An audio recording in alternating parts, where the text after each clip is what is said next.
아킬풀에 오면 그렇게 배가 고픕니다. 차 타고 배 타고 다시 차를 갈아타고 학교에 도착하면 아직 채 꺼지지 않은 배가 민망하게 마음의 허기가 기웃거립니다.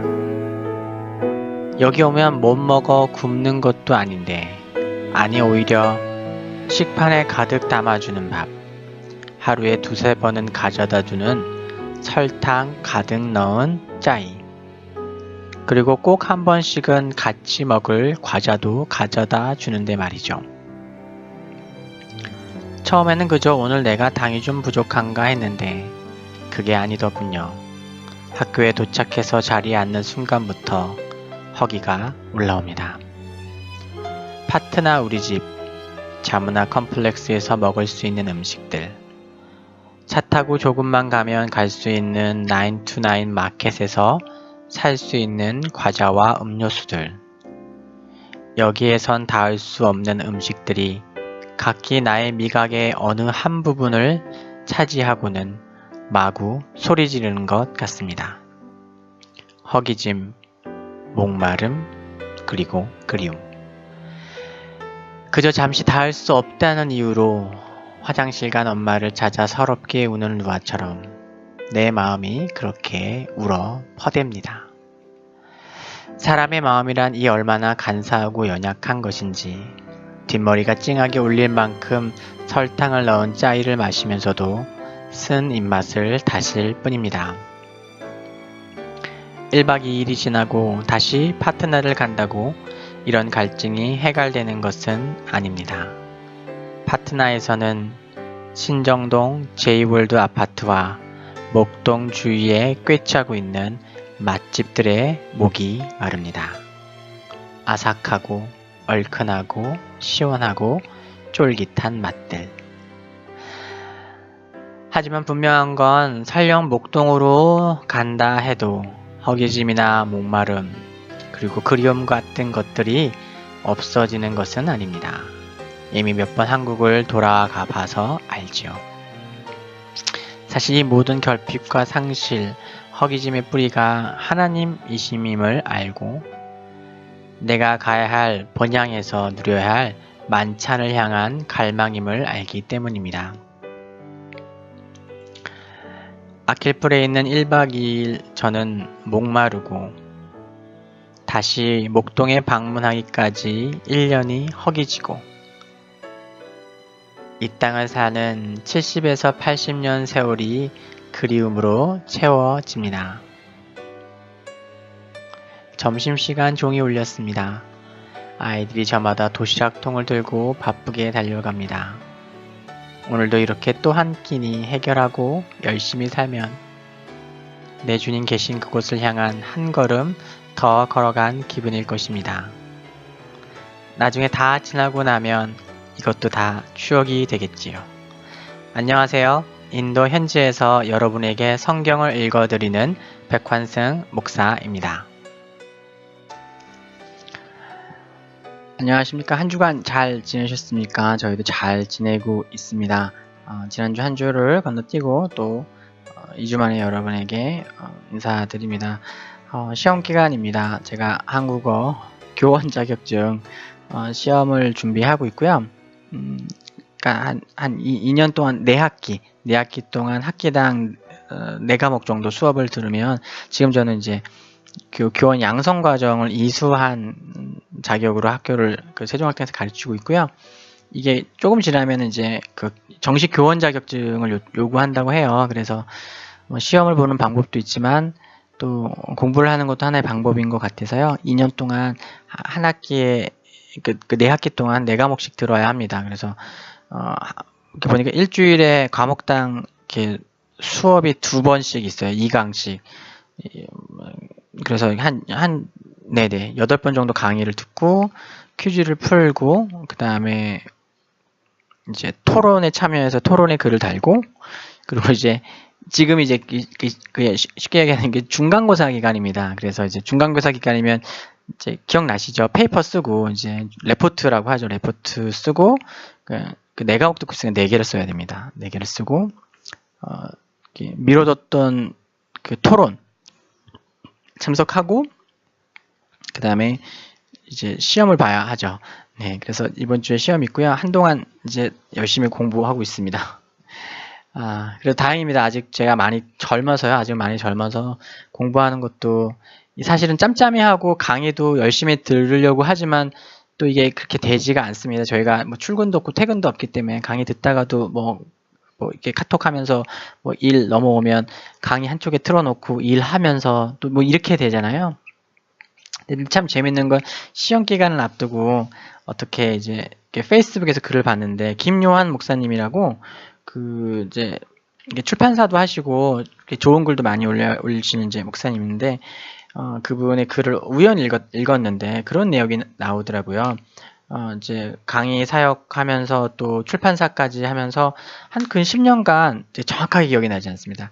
한 10년간 하루에 한 3시간씩 정도밖에 못 주무셨다는 거예요. 그래서 스마트 밴드, 요새 이제 스마트워치 같은 게 나오면 이제 수면 시간과 깊은 수면 이런 걸 분석해 주잖아요.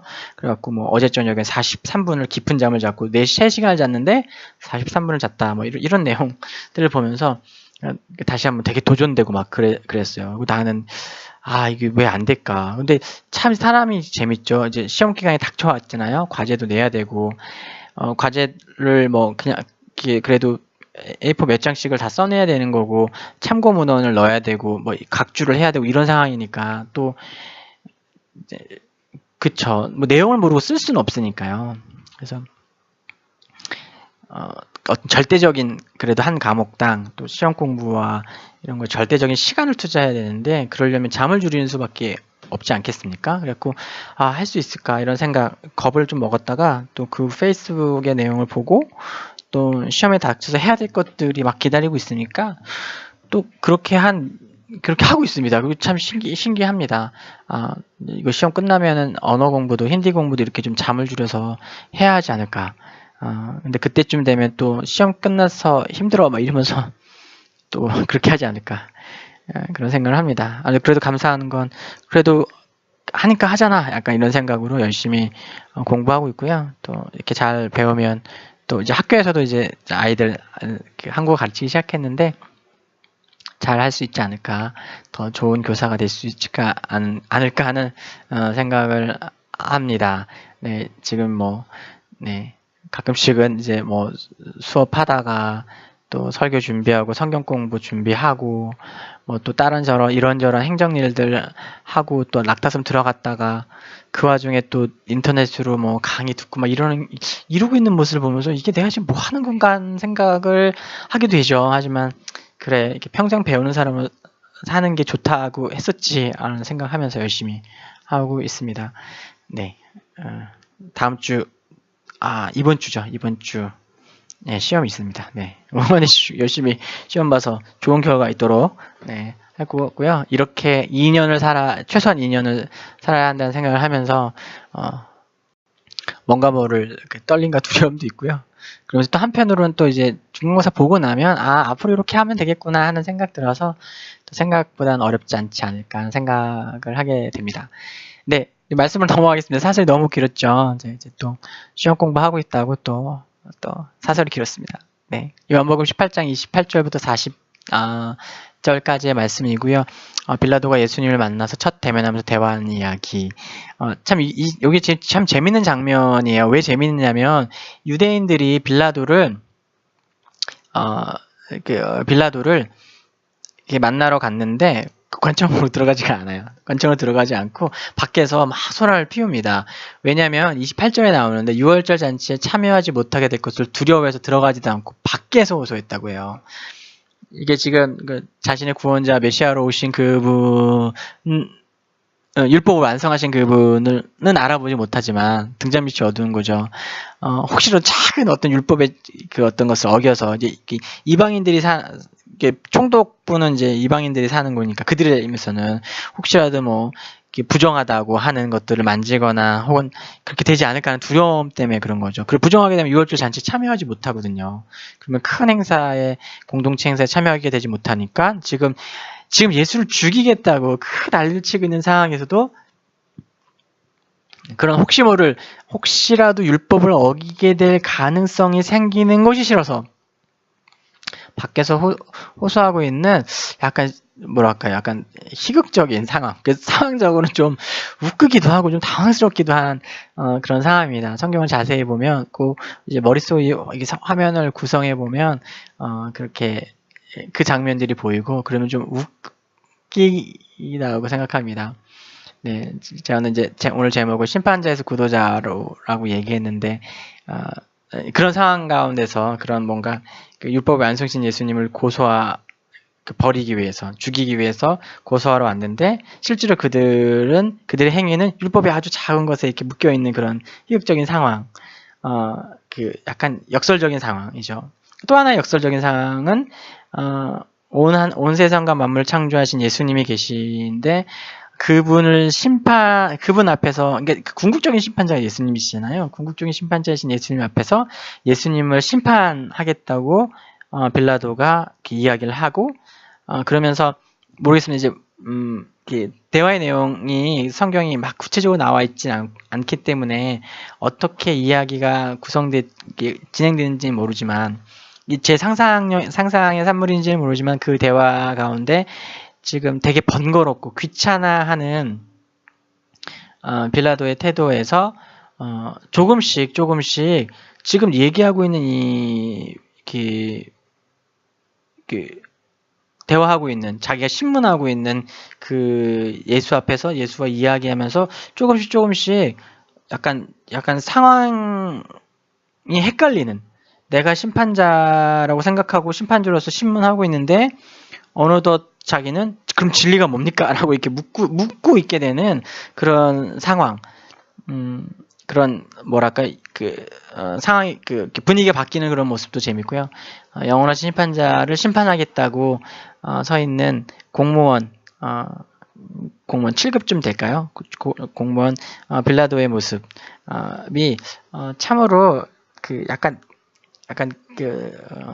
희극 같다라는 생각을 하게 됐습니다. 예수님 결코 베드로란다. 빌라도 앞에서 두려워하시거나 주눅들거나 하지 않으시고, 왜냐면 그분은 아시기 때문에, 내가 심판자니까 그런 것을 아시기 때문에 당당하셨고 당당하게 말씀하셨고, 그것 가운데 오히려 상황이 역전되어서 예를 들면 막 이런 거죠. 막 이놈 자식이 나쁜 놈 막 이러다가 상대방에게 막 뭐라고 하던 사람이 스스로 압도되면서 자기도 모르게 존댓말을 하고 있는 것 같은 그런 영화의 한 장면 같은 상황이 아닌가 하는 생각을 했습니다. 38절에 빌라도가 말했다. 진리가 무엇이냐? 라고 이렇게 했을 때 참 재밌는 장면을 생각했고요. 예수님께서 진리가 무엇이냐고 질문한 이후에 그가 다시 유대인들에게 나갑니다. 이게 다시 나가는 거예요. 가서 나는 거기서 아무 죄도 찾지 못했다라고 선포하는 장면이 참으로 재미있게 보였습니다. 제가 적은 설교문을 읽으면서 한번 전반적인 내용 제가 말씀드렸고요. 설교문을 쭉 읽으면서 또 이야기를 또 오늘 말씀을 나누도록 하겠습니다. 유대 총독이란 매우 도전적인 직업임에 틀림이 없습니다. 흔히 우리나라 축구 국가대표 감독 자리를 두고 독이 든 성배라는 식으로 표현하지요. 당시 로마의 고급 공무원 사회에서 유대 총독이라는 자리는 좌천까지는 아니어도 확실히 독이 든 성배 정도는 되지 않았을까 생각해 보게 됩니다. 총독쯤 되니까 고급 공무원이라고 할 수 있겠죠. 약간 이 빌라도의 출신은 하급 귀족 중에서도 이제 상원 하원이 있을 때 하원 쪽에 소속되어지고 좀 그렇게 높지는 않은, 빌라도 이렇게 유대 총독이라는 자리 자체가 제가 뭐 독이 든 성배라고 얘기했지만 그렇게 환영받을 만한 이게 뭔가 그런 자리는 아닌 거죠. 그냥 무사히 잘 마치고 나면 나중에 또 다음 단계 넘어가는 어떤 징검다리 같은 자리가 아닌가 생각을 합니다. 계속해서 읽겠습니다. 유대인들은 거칠고 통제가 쉽지 않았습니다. 그들은 자신들의 종교와 관련된 의식에 매우 민감했습니다. 분봉왕으로 세운 헤롯은 세금을 잘 거두긴 했지만 혈통적인 정통성은 없었죠. 그렇기 때문에 바짝 마른 볏짚처럼 언제라도 불이 붙으면 걷잡을 수 있는 소유로 번지기 일쑤였습니다. 그러니까 이제 로마 황제가, 가이사라가 이제 헤롯이 분봉왕 쪽으로 세웠고 그 실제적인 역할은 세금 징수입니다. 총독부도 마찬가지고 총독부도 헤롯이 거둔 걸 잘 이렇게 갈무리해서 이렇게 전달하는 건데요. 그러니까 왕이라고 정치적으로 쿠션으로 잡고 있는 헤롯 또한 사실은 뭐 그렇게 쿠션 역할을 해줄 수 있는 사람은 아닌 거예요. 왜냐하면 혈통적으로 그런 에돔이거든요. 그렇기 때문에 돈과 여러 가지 성전을 잘 지어주고 이 유대 사람들의 마음을 산 타고난 어떤 이제 정치 감각을 가진 사람이지만 기본적으로 혈통적인 유대 관계가 없고 정통성이 없기 때문에 쉽게 우리가 남이가 했을 때 남이다 이렇게 하게 되는 그런 사람이 사실은 이제 정치적 쿠션으로 삼을 수 있는 헤롯이었죠. 그렇기 때문에 어떤 문제가 생겼을 때 얼마든지 그것이 걷잡을 수 없는 정치적 소요로 발전할 수 있고 그런 어려움이 있는 것이 바로 유대 총독의 자리였습니다. 그리고 툭하면 자신이 유대 나라의 메시아니 왕이니 하면서 혁명을 빙자한 사기꾼들도 자주 일어나 사회를 매우 혼란케 했습니다. 예를 들면 가시가 너무 많아 먹기 불편한 생선과 같다고 할 수 있을까요? 살을 발라 먹으면서도 언제 목에 가시가 걸릴지 몰라 긴장을 늦출 수가 없는 자리가 바로 유대의 총독이라는 자리였습니다. 십자가에 못 박아야 할 만한 죄인이 이번 유월절을 앞두고 벌써 3명이나 있었습니다. 유대인들의 환심을 얻기 위해 유월절 특사로 한 명쯤은 놓아줄 생각을 하고 있던 터였죠. 예수라는 랍비가 인기를 얻고 대제사장과 유대 지도자들이 한참 긴장을 하고 있다는 것도 어느 정도 파악을 하고 있었을 것입니다. 언제나 센세이션을 불러일으키는 사람들을 향한 지도자들의 관점은 두 가지입니다. 하나는 그 사람을 영입해서 그 인기를 자기들 편의 것으로 흡수하거나 아니면 더 잘하지 못하도록 막는 것이죠. 군중들의 마음이란 바람 부는 강가의 갈대와도 같아서 언제든 이 방향에서 저 방향으로 흘러갈 수 있다는 것을 그들은 잘 알고 있었습니다. 유대 지도자들이 범죄자를 잡겠다고 병사들을 요청해 왔을 때 빌라도는 직감적으로 느꼈을 것입니다. 결국 자기 편으로 만들기에 실패했나 보군. 병사들을 보내주면서 한편으로 입맛이 씁쓸했을 것입니다. 껴안을 수 없으면 제거해버린 저들의 냉혹한 처서가 좋아 보일 리가 없었죠. 게다가 그들 모두 선한 하나님을 섬기는 자들로 자처하고 있습니다. 그런 자들과 장단을 맞춰야 하는 것이 그리 편하지 않았을 것입니다. 마음에 내키지 않더라도 우선순위는 안정적인 통치, 결과 보고서에 모든 것이 평소와 같이 평화적으로 진행 중임이라고 보고할 수 있는 것이 우선순위이기 때문입니다.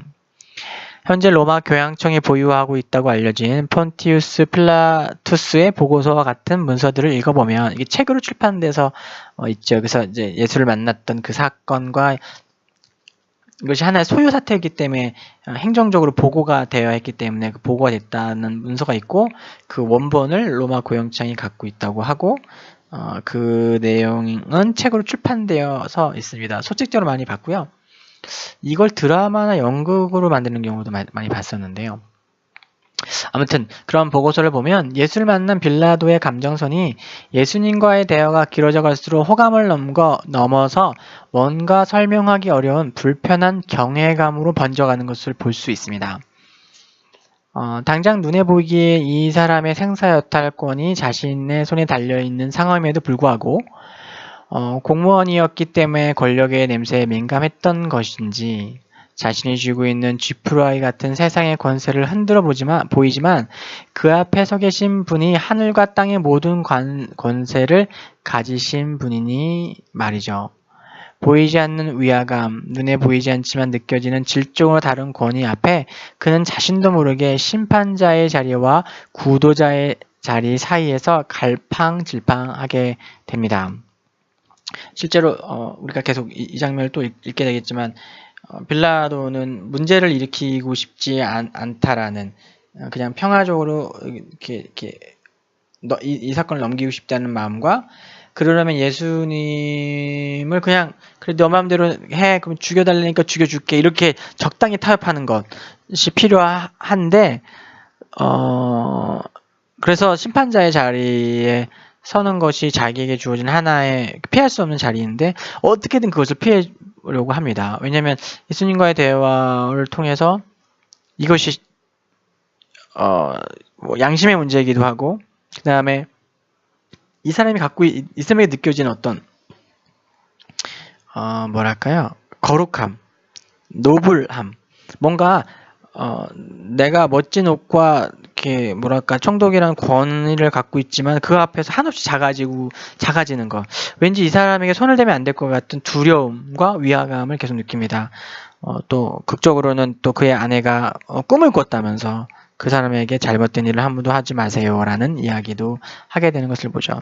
그리고 마치 헤롯이 세례 요한을 쓴소리하기 때문에 싫어하지만 그의 얘기를 달게 들으면서 그를 마음 한편으로 아꼈던 것처럼 헤롯도 사실은 대단한 사람이거든요. 그게 헤롯은 무조건 나쁜 사람으로 여기지만 그 당시에 또 그런 이렇게 뭐랄까 국제 정세가 복잡한 상황에서 가이사의 어떤 호응을 얻어 한 자리를 차지하는 이런 어떤 뭐랄까 그런 역량이 있는 사람인 거죠. 역량이 있는 사람인 것이 사실입니다.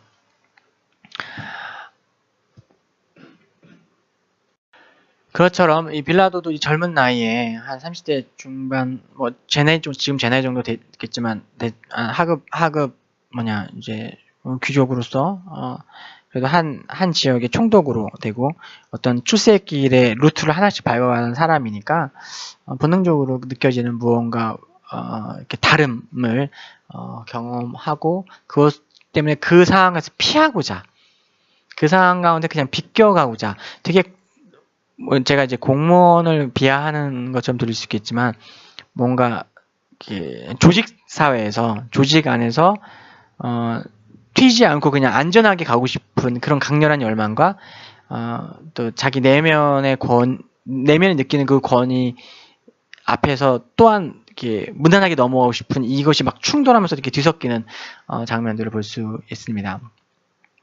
그렇기 때문에 이 빌라도가 어떤 예수 앞에서 심판자의 모습이 되었다가 구도자가 되었다가 정말 낭패감을 느꼈다가 하는 것들을 볼 수 있죠.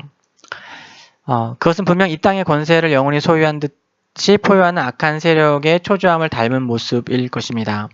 그런 초조함과 불안함을 달래기 위해 더욱 폭력적으로 세상을 흔들며 세상을 위협하고 성도들을 핍박합니다. 우리는 역사를 알고 있기 때문에 빌라도가 앞으로 어떻게 행동할 것을 알 수 있죠. 그는 자신의 권력을 남용해서 예수를 죽이고 죄를 씻을 아무런 권세도 없는 쇠순물에 손을 씻으며 그 죄척에서 벗어나려고 했죠. 공갈빵 같은 세상의 권세는 오늘도 우리를 흔들어 예수가 아닌 우리 내면의 불안함에 집중하게 하려 합니다. 그러나 세상의 권세 앞에도 흔들리지 않으셨던 예수를 바라봅시다. 자신을 심판하는 권세가 있어 보이는 땅의 권세를 쥐는 빌라도 앞에서 예수님이 결코 흔들리지 않는 모습을 보여주셨습니다. 우리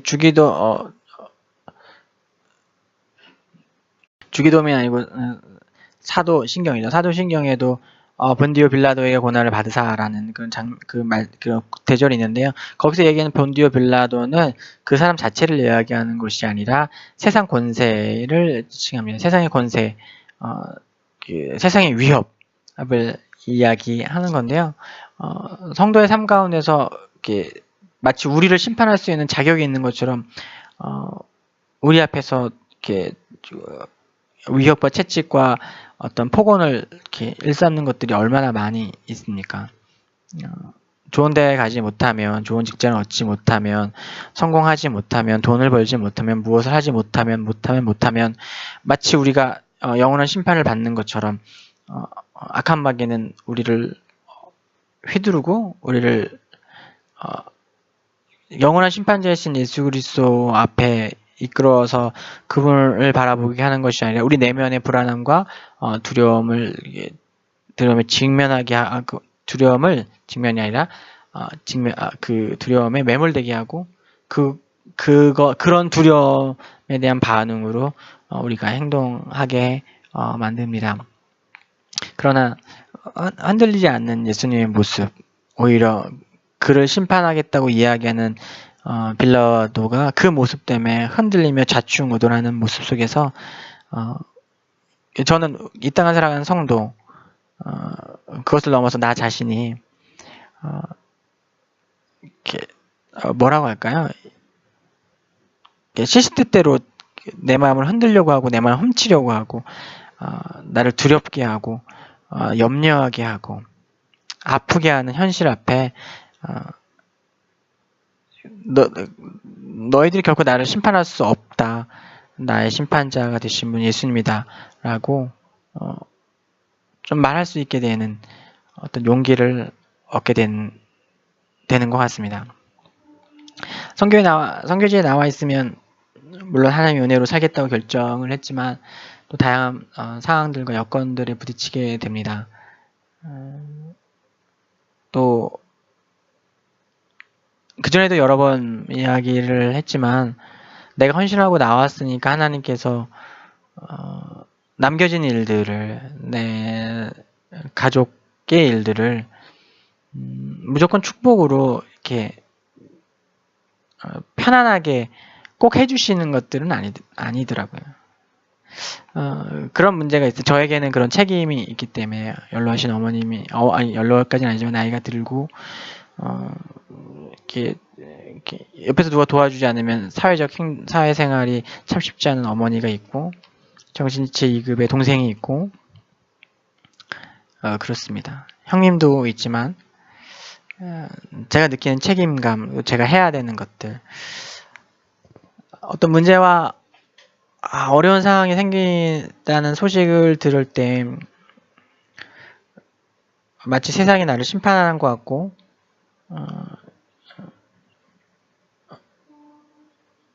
뭐라고 할까요? 어떻게 해야 되나 하는 생각을 하게 되는 거죠. 선교사도 그렇습니다. 이거 어떻게 해야 되나? 성도들이 이런 상황이 되면 이렇게 질문하겠죠. 목사님 이렇게 하면 어떻게 해야 돼요? 기도 열심히 하면 되나요? 저 역시 그런 질문 앞에 이렇게 직면에 서서 내가 기도가 부족한 건가? 내 삶에 뭔가 문제가 있는 건가? 그렇지만 내가 믿고 알고 있는 그 선하신 하나님이 그런 분이 아니라는 걸 너무 잘 알고 있기 때문에 그것은 또 다른 어떠한 섭리의 한 과정이라는 걸 알고 있기 때문에 과도하게 지치지 않으려고 하고 과도하게 힘들어하지 않으려고 하고 그냥 이 순간 내가 할 수 있는 것에 집중하려고 합니다. 그렇게 마음이 흔들릴 때 지칠 때 오늘 제가 읽은 이 말씀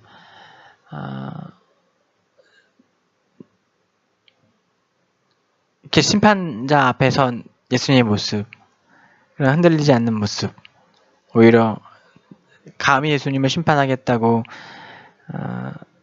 질문을 해대던 빌라도가 오히려 그가 구도자와 심판자의 자리를 왔다 갔다 하면서 당황한 모습을 보면서 그런 하나의 깨달음을 얻습니다. 내가 흔들리지 않으면 내가 이상한 가운데 예수를 깊이 바라보고 흔들지 않으신 예수님처럼 예수님을 묵상하고 그분을 이렇게 바라보는 것 중에서 내가 이 시간을 이겨낼 수 있으면 어쩌면 나를 흔들려고 했던 그 상황이 흔들리지 않을까. 하나님께서 그것을 바라시는 것이 아닐까. 더 깊이, 더 자세히, 더 온전히 하나님을 바라보도록 더 많이 기도하도록 하나님 인도하시는 것이 아닐까 하는 개인적인 묵상을 하게 됩니다. 여러분 어떠신지요? 즐거운 일도 있고 기쁜 일도 있고 때로 내 마음과 생각이 뜻대로 되지 않는 일도 있고 또 당황스럽게 또 힘든 일도 또 직면하시겠죠. 세상이 나를 심판하겠다고 달려드는 것처럼 나를 죽이겠다고 달려드는 것처럼 어려운 상황에 처 있을 수도 있습니다. 사랑하는 여러분 그때마다 예수 그리스도를 바라봅시다. 사랑하는 여러분 보십시오. 하나님의 아들이십니다. 오늘 우리의 심판과 구원이 바로 그분의 손안에 있습니다. 근데 그분이 선하신 하나님이신 거죠. 생명을 주기까지 아까워하지 않으셨던 좋으신 하나님이신 거죠. 오늘도 이 진리에 제 마음과 제 삶과 또 가족을 올려드립니다. 주님께서 받으시고 이끄시고 축복하시기를. 사랑하는 여러분 말씀을 나누고 또 들으시는 분들의 눈을 볼 수 없고 여러분의 삶의 현장의 이야기를 다 들을 수 없는 것이 사실이지만 그럼에도 불구하고 듣지 못하고 알지 못함에도 불구하고 하나님의 위로와 또 하나님의 말씀을 나누고 싶습니다. 예수를 바라봅시다. 흔들리지 않으셨던 예수님, 하늘과 땅의 권세를 주셨던 그 분, 이기 때문에 가능하셨고 그분이 우리에게도 땅에서 매면 땅에서 매이고 하늘에서 풀면 풀리는, 제가 또 말이 꼬이는데요. 그 권세를 주셨습니다. 강하고 당대합시다. 주의 은혜 가운데 주님께서 우리를 이끄시고 강하게 하시고 흔들리지 않게 하실 것입니다. 기억합시다. 이 땅의 그 어떤 것이 우리를 심판할 수 없고 이 땅의 그 어떤 것이 우리를 흔들 수 없습니다. 왜냐하면 우리의 심판자는 예수님밖에 없기 때문이고 그분이 우리를 진리의 튼튼한 반석 위에 놓으셨기 때문이죠. 한 주간 승리하시고 또 은혜 가운데 거하시길 축복합니다. 오늘도 저는 대단한 일을 하고 있진 않지만 계속해서 선교의 자리, 부르심의 자리 가운데 있습니다. 사랑하고 축복합니다. 다음 주에도 하나님 말씀 가지고 여러분 찾아가도록 하겠습니다. 승리하십시오.